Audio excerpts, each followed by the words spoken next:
बालं मुकुन्दं मनसा स्मरामि, बालं मुकुन्दं वचसा गृह्णामि, बालं मुकुन्दं शिरसा नमामि, बालं मुकुन्दं શરણં પ્રપદ્યે. બાલગીતોમાં અભિનય ક્ષમતા જોઈએ જ. મારા ગીતોની મેં કેસેટ બનાવી રાખી હતી. ટીલુએ એ બધા ગીતોની જોડે હાથના નખરા અને પગના ઠમકા ગોઠવી દીધા છે. ટેપ વાગ્યા કરે અને સાથે સાથે ગાતી ગાતી નાચ્યા કરે. માંદી હોય ત્યારે કેસેટ વગાડે અને બેઠી બેઠી કે સૂતી સૂતી હાથથી એક્શન કર્યા કરે. આવું એનું બાળપણ મને યાદ છે. શિશુવિહાર બાલ મંદિરમાં વર્ષો પહેલાં મને શ્રી પ્રેમશંકરભાઈએ જ્યારે ગીતો ગાવા પહેલી વહેલી બોલાવેલી ત્યારે મને બાળકો પાસેથી એક નવી વાત શીખવા મળેલી. મેં એક ગીત ગવડાવ્યું અને બાળકોએ ઝીલ્યું. મને નહોતી આવડતી એવી એક્શન એ લોકોએ કરી હતી. ચટ્ટ મોટો થાઉં ઝાડે ચડવા જાઉં, મમ્મી ભલે રોકે પપ્પા ભલે ટોકે, ઝટ્ટ મોટો થાઉં દરિયે નાવા જાઉં, મમ્મી ભલે રોકે પપ્પા ભલે ટોકે, ઝટ્ટ મોટો થાઉં ખાટા બોર ખાઉં, મમ્મી ભલે રોકે પપ્પા ભલે ટોકે. આ બધી પંક્તિઓ ઝીલતી વખતે બાળકો સ્વયંભૂપણે અભિનય કરતા જતા હતા. મેં નહોતું શીખ્યું.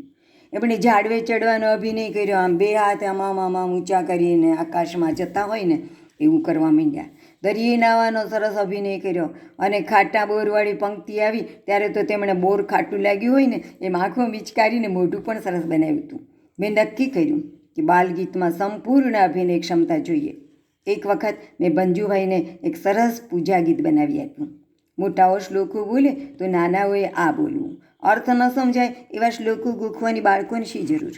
હા, મમ્મી પપ્પા પાસે સાંભળતા સાંભળતા સેજે યાદ રહી જાય તો ખોટું નહીં.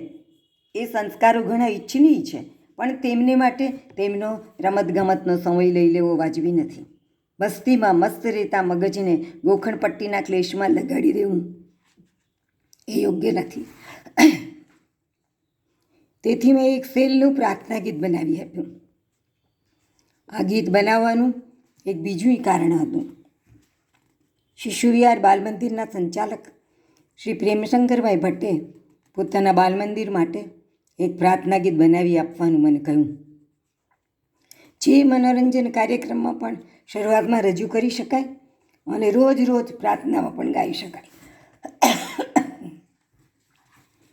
મારે ચિંતન અને વેદનાથી ભારેખમ ન થઈ જાય એવું ભક્તિ ગીત બનાવવાનું હતું.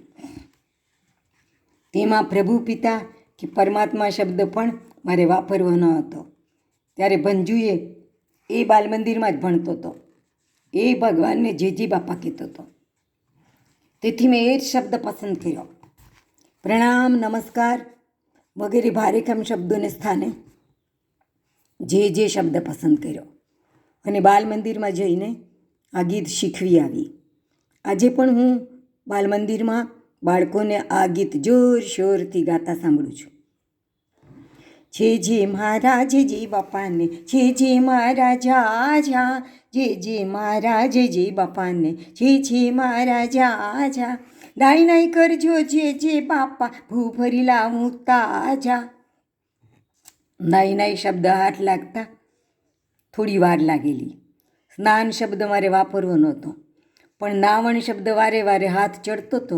એવી જ રીતે જલ વાપરવો ન હતો, તેથી પાણી હાથ ચડતો હતો. પણ બાળકોના પોએટિક ડિક્શનમાં આ નાવણ ન હોય, આ પાણી શબ્દ ન હોય, સ્નાન ન હોય. પછી મારે ભંજુની ભાષા જ ફંફોસવી પડેલી, જેમાંથી મને નાહવા માટે નાઈ નાઈ અને પાણી માટે ભૂ શબ્દો મળ્યા. નાઈ નાઈ કરજો જે બાપા ભૂભરી લાવું તાજા, તમે ભલે મોટા જગરાયા હું પણ બાળા રાજા. મને આ પંક્તિ ગાતી વખતે એક દૃષ્ટિકલ્પન લાગે છે.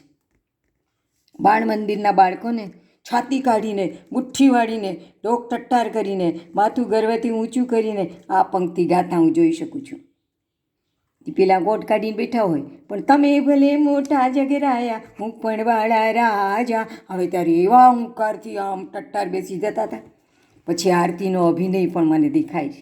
જળાહળા થાય આરતી દેવા, ટન ટન ટન કરી વાજા. પછી ભોળા ભોળા મોઢા લઈને બાળકોને નાનકડા હાથ જોડીને માથું નમાવીને ગાતા પણ આજે સાંભળું છું, જોઉં છું, મનથી જોઉં છું, કલ્પનો મળે છે મને. કરજો સૌનું ભલું ભલું ભાઈ, સૌને રાખજો સાજા, જે મારા જે બાપાને, જે મારા ઝાઝા.